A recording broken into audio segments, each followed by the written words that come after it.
thumbnail pictures. That's really what's on my mind. But I'm just hopping on here to say, hey, it's been a busy day. I did actually get to the gym, and I did a bit of TikToking, and I did a bit of, a few different social media apps. But I felt that I must come on and, just discuss a few little controversies that have been happening, because there's some people at work who are working and maybe they shouldn't be working.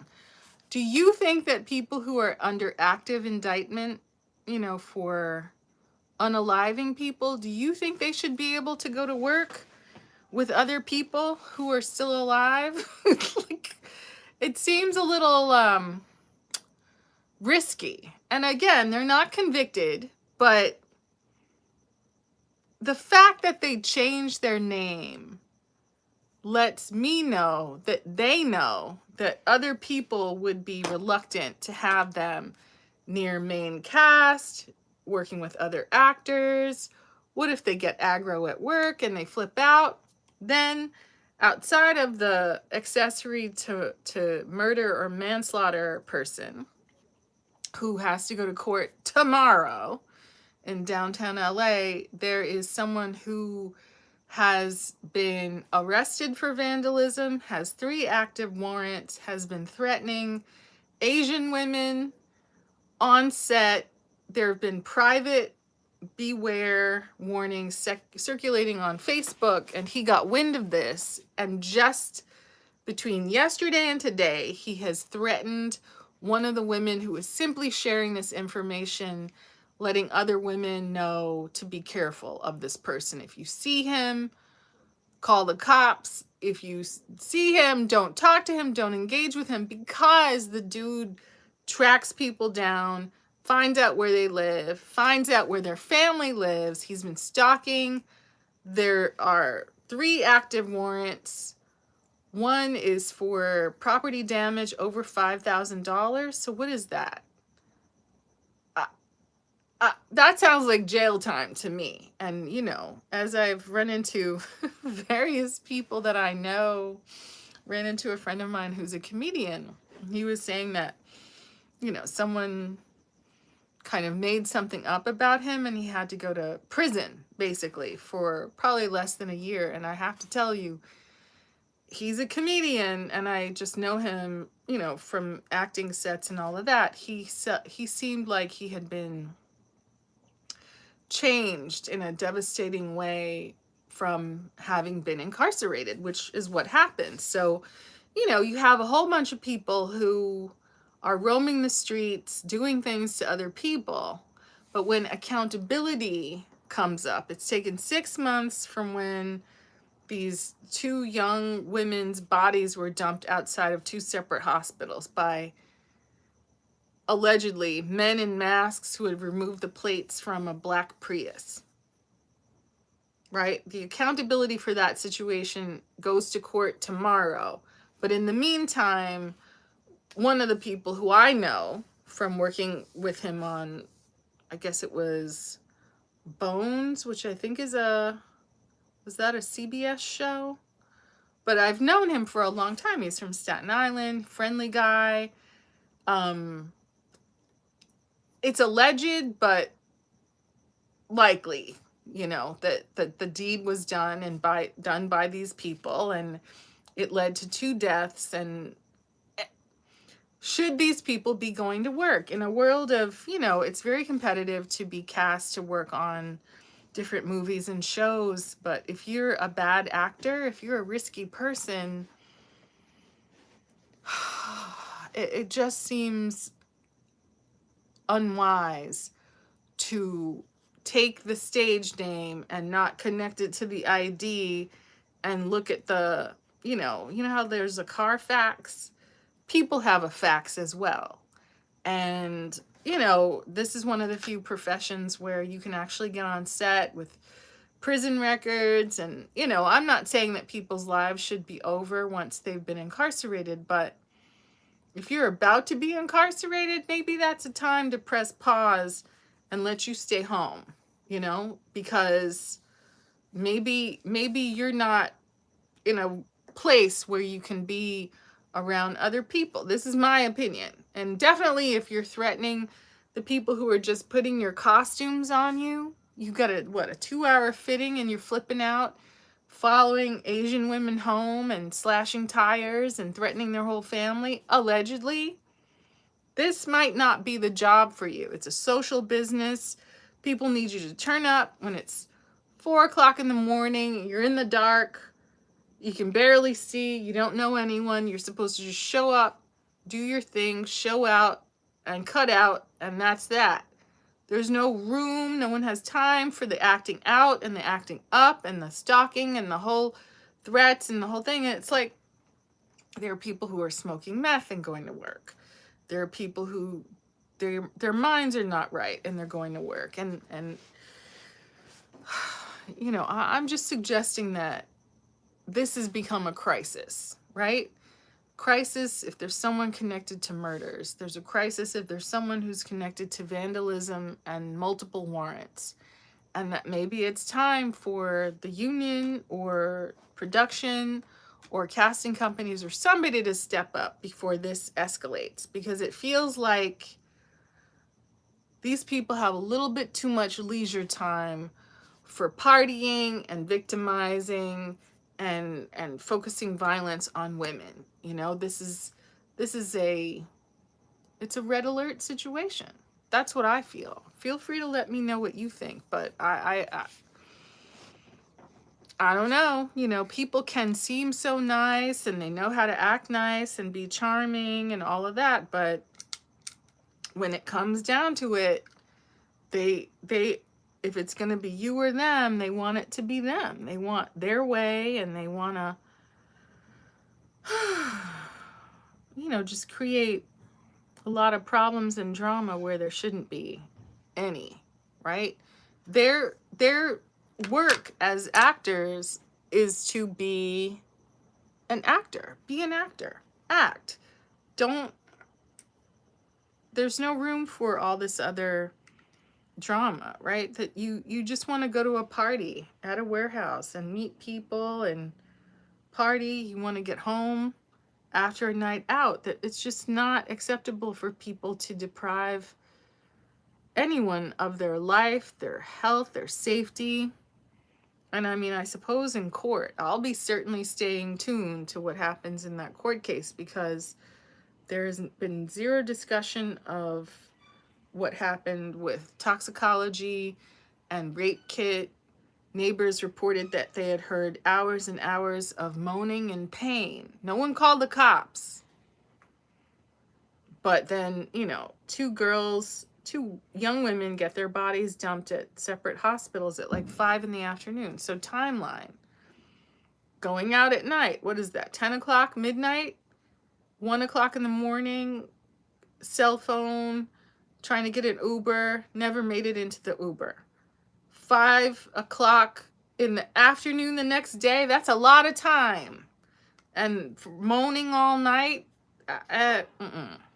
Some people have suggested that perhaps the perps wanted to make sure that the women weren't able to identify them. And maybe that was the point of removing the plates from the car, right? Not covering the plates, covering their faces with masks. Is that a COVID mask or is that a disguise mask? You be the judge. This is all alleged, but, you know, I'm fairly up in arms about it, because it's one more thing that you have to be concerned about as an actor, because, you know, you're expected to go to work and do scenes with people. You're kind of expecting to be able to roll in and roll out, you know, with a SAG day under your belt for your pension and for your health care. You're not really expecting problems. And, you know, there is an expectation that you'll be working with people who are like-minded, who are civilized and about their business. But it's mind-blowing that people are, I don't know, I guess it shouldn't be mind-blowing that people are like this, that they have so much time and energy to do criminal stuff, right? Have you ever worked with anyone who did criminal stuff? Not property crime, but like violent crime. Violent crime like assault. Violent crime, sexual assault, drugging people, threatening people, slashing tires. I think a lot of us has spent a lot of time thinking about Amber Heard and her treacherous moves against her former husband. And it didn't get to the point of unaliving him because he dipped. She crying and screaming, "Don't leave, da da da." He was like, "Oh, no, I'm out." And maybe his instincts to leave are the reason he's here today, and he was able to, like, get to court and find justice for himself. You got to follow your instincts. And this is not a world in which we can be too trusting with people, because there are bad actors. There are people who have resentments, and there are people who feel entitled to do, whatever it is that they want to do, right? They don't care that you have a husband and you have a life and you are a person. It really is about whatever it was that made that November 13th, 2021 evening about going to the party, 3 grown men meeting these 2 girls, perhaps offering party favors to get them to come back to, strange men's apartments. And on a normal day, like I have neighbors who share party favors, post party favors, powdered donuts, etc. on their Instagram. I'm shocked. But, they would have celebrities over their house. I think Andy Dick and James Franco, one of them in particular, had, he would go out and then have people come over to his house to share party favors. And, they came over, no problem. But, this was also a neighbor who had rubber sheets. And you would see him with people of varying genders. Groups of people would come out of his apartment at like 5 a.m. It would be like the summertime, and I would, be up washing the dishes or whatever, and I'd see all these, it was like a clown car of people coming out in last night's black clothes, YSL bag, and, beautiful transgender women and regular women, and everybody, coming out, I guess, when they got hungry the next day. He was a man of, his tastes ran to the exotic, let's put it like that. And he was busy and had a lot of energy. I'm just adding this Fenty Beauty Kilowatt Foil in Poolside. I'm adding this color onto this eyeshadow look that I did from a Huda Beauty dupe for the Desert Dusk palette called Dusk Till Dawn. It's really quite nice, but I'm adding this kind of foil that is, I guess this is 7-day weekend, and then there's a blue shade called Poolside. I don't know. I just wanted to hop on here and talk about it because I feel like there's not enough people talking about what, these guys have been up to. They really are gonna bully their way, terrorize people, take people's lives, entice them with substances, or who knows, someone, if you're a model and someone offers to help with your portfolio, if you're an actor and you're, out and about trying to meet people, imagine a young Amber Heard running around in Hollywood, meeting Brody Jenner, and I guess Spencer Pratt claimed that she bragged to them that she was not interested. She was already dating a famous director, right? Like, people come to town from Texas or wherever. This girl, Christy Giles, had come from, I believe, Alabama. free spirit, model, Burning Man, all of that. You meet a lot of people and they're A-okay, even if they're experimenting with substances. But in the mix, it's a perfect storm for people who don't have good motives to get involved and, you know, really show up to try to find people to victimize. And unfortunately, allegedly, this is what happened to Christy and her friend Hilda Marcella Cabreles. I can't remember all the I should look up her name again. I did have it memorized earlier, but you know, it's just such a wake-up call that you have to be careful. Cabreles Arzola, I believe is her last name. But you know, this is a wake-up call. You have to be thinking about people that you know from work or socially in your art circles and all of that. It's just unfortunate that you have to think of them as potentially dangerous because, you know, stuff like this happens, and it really should put I don't know, it should ripple across these communities and just be a wake-up call to people to just not everyone's a friend, not everyone's a worthwhile connection, right? Not everyone is interested in you surviving or in your health. And you know, Hollywood is amazing and great, and you can meet incredible people and, you know, go to fundraisers with the Gypsy Kings, and some things are great and they're going to help your career and it's going to be a connect and it's going to be great. But some people are really in a downward spiral and they're there to drag you down, right? Drag you down literally, put you down literally, allegedly.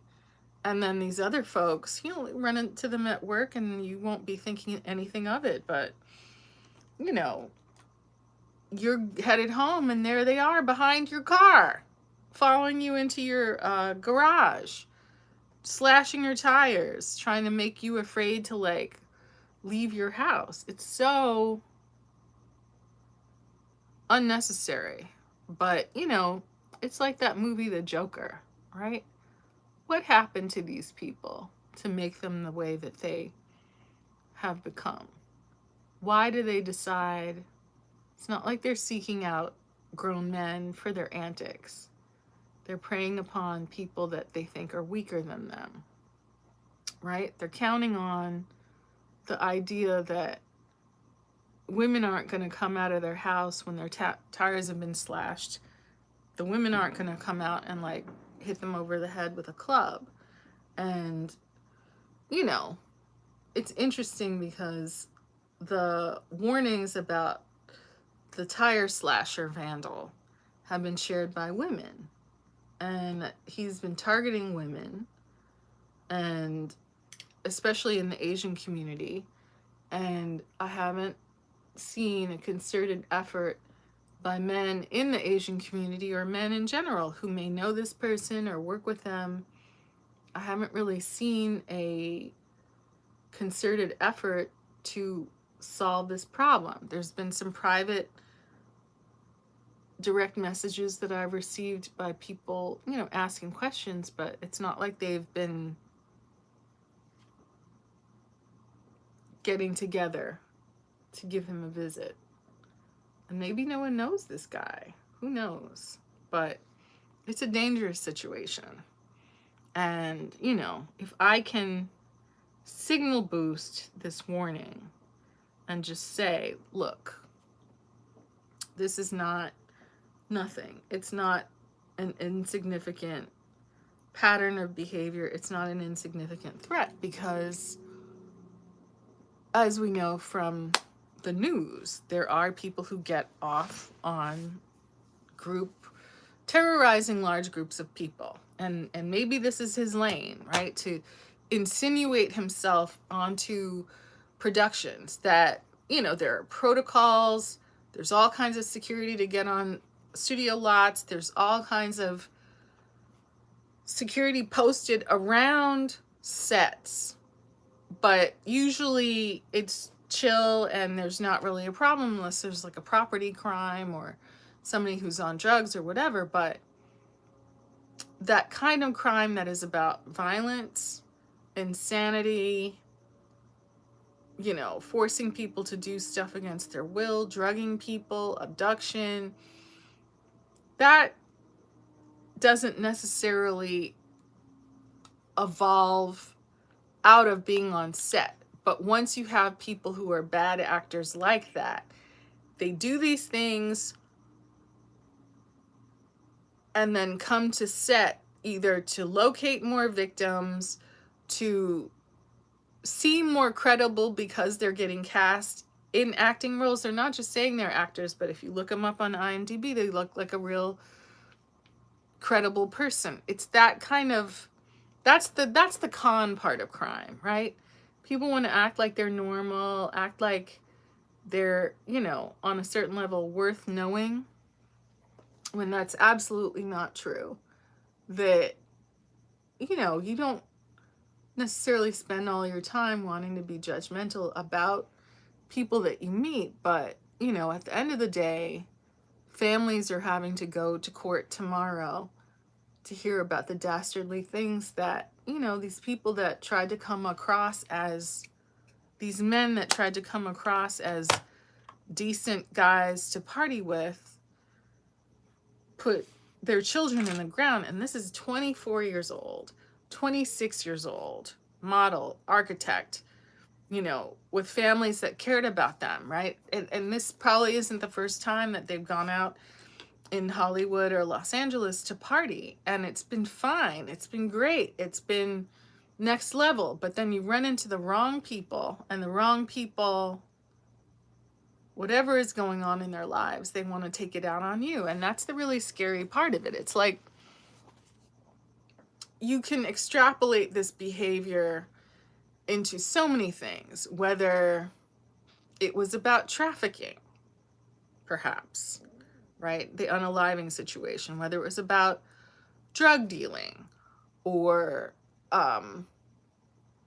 you know, hours and hours of people who were unable to fight back. Was that some kind of like, you know, sexual exploitation thing, either for sexual gratification or for commerce? Because we know that sort of thing happens. And there's been some discussions that have come up about some of these folks and how they may be involved in producing or participating in activities that are of a more disturbing content, we'll call it, allegedly.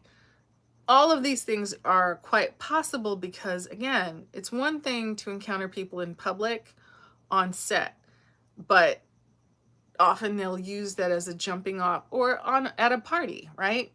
Around legitimate people, they'll use that as a jumping off point to con people into going into a private situation where there are not so many people seeing what they're doing in the dark of night, right? I think someone's father said, you know, nothing good happens after midnight, right?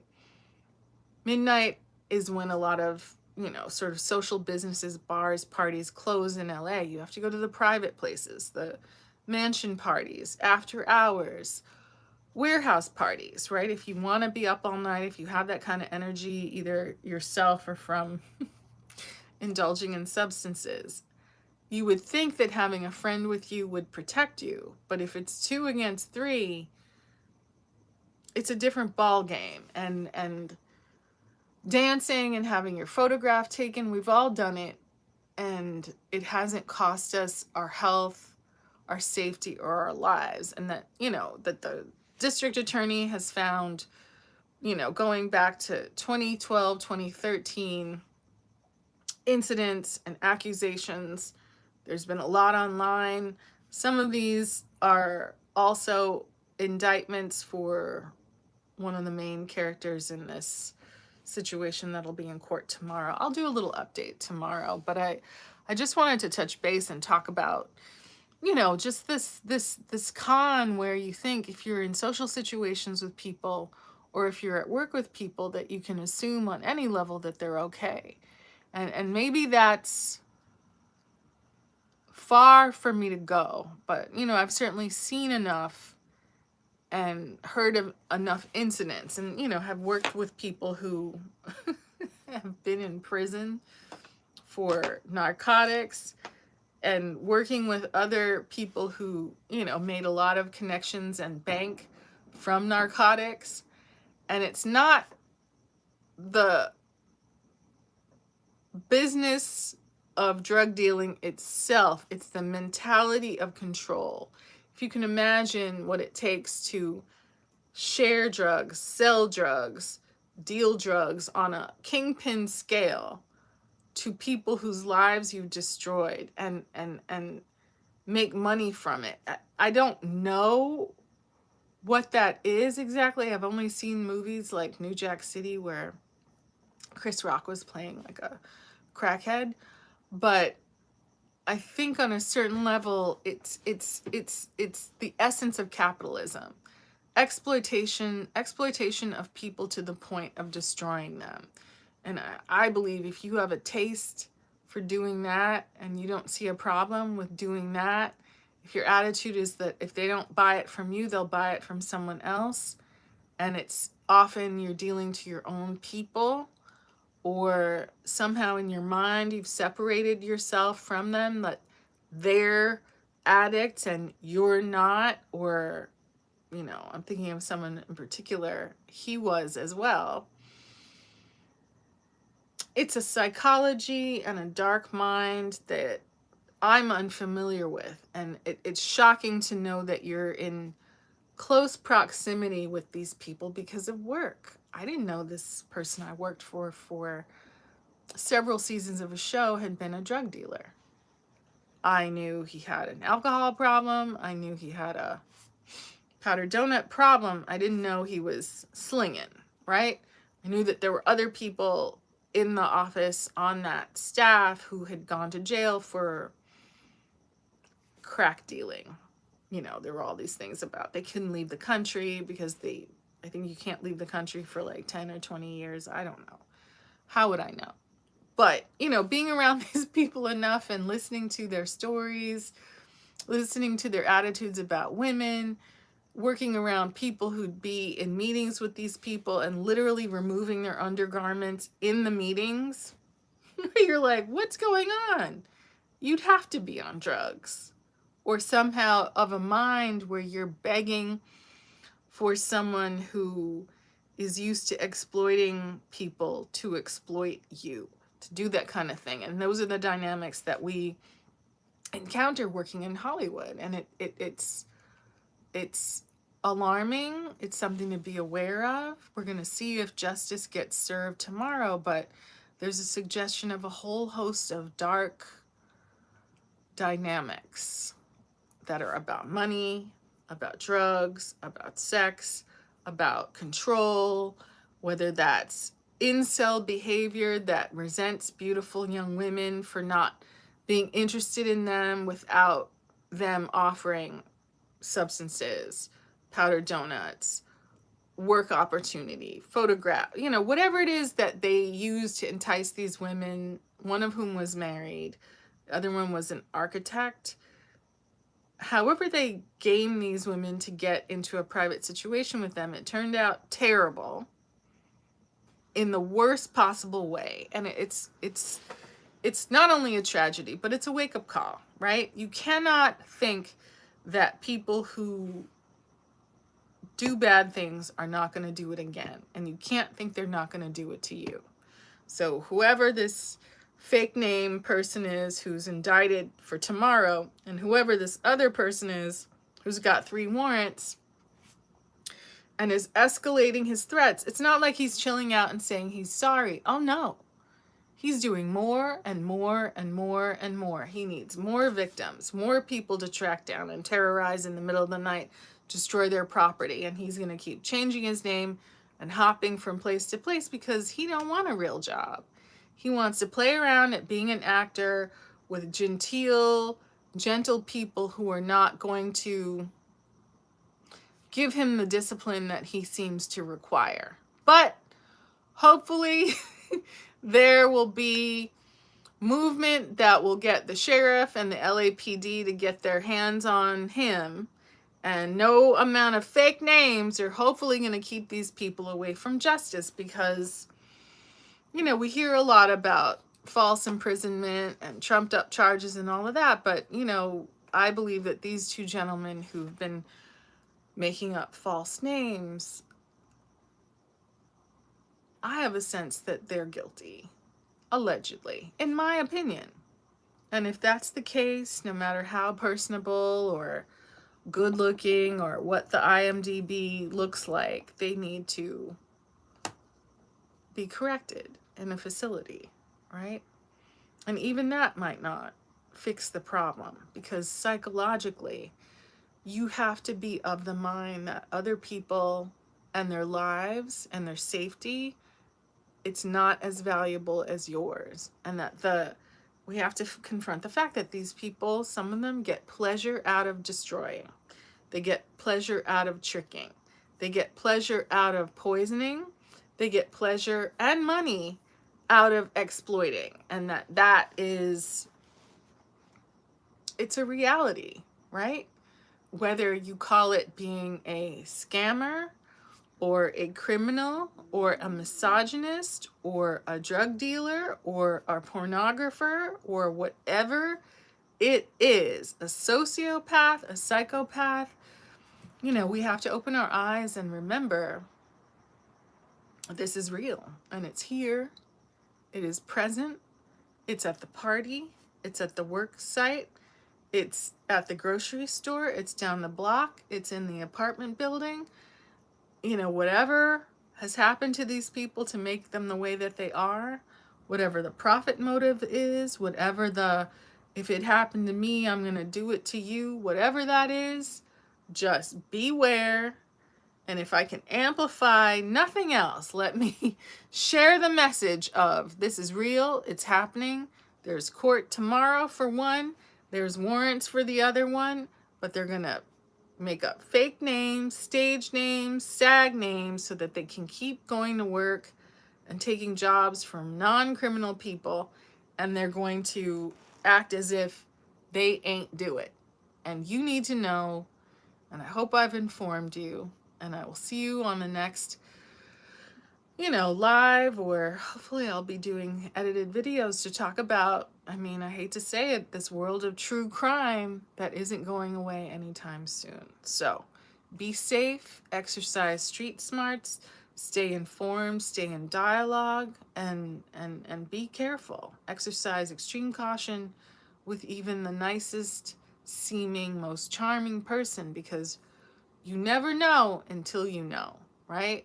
These are catfish at the bottom of the lake, and they're not going to eat unless they find you, right? Whatever eating means for them, whatever exploitation or destruction they have in mind, not everyone is a good person. So those are my final thoughts, and I'll see you next time. House of Tanya, SISTA Says. Next time. Thanks. Bye.